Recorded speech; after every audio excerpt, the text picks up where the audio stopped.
आता तो निर्णय जो आहे तो आम्ही मुख्यमंत्री दोन्ही उपमुख्यमंत्र्यांवर ठेवलेला आहे आणि भरत शेटना पालकमंत्रीपद मिळालं तरी माझ्या त्यांना शुभेच्छाच राहतील. याआधी सुद्धा मी त्या ठिकाणी म्हटलेलं आहे.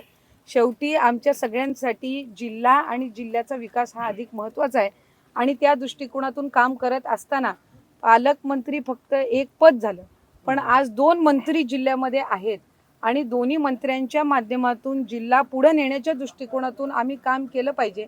ह्या बाबीकडे एक लोकप्रतिनिधी म्हणून मी अधिक प्रमाणामध्ये लक्ष देते. आता तो निर्णय जो आहे तो आम्ही मुख्यमंत्री दोन्ही उपमुख्यमंत्र्यांवर ठेवलेला आहे आणि भरत शेटना पालकमंत्रीपद मिळालं तरी माझ्या त्यांना शुभेच्छाच राहतील. याआधी सुद्धा मी त्या ठिकाणी म्हटलेलं आहे. शेवटी आमच्या सगळ्यांसाठी जिल्हा आणि जिल्ह्याचा विकास हा अधिक महत्त्वाचा आहे आणि त्या दृष्टिकोनातून काम करत असताना पालकमंत्री फक्त एक पद झालं, पण आज 2 मंत्री जिल्ह्यामध्ये आहेत आणि दोन्ही मंत्र्यांच्या माध्यमातून जिल्हा पुढे नेण्याच्या दृष्टिकोनातून आम्ही काम केलं पाहिजे.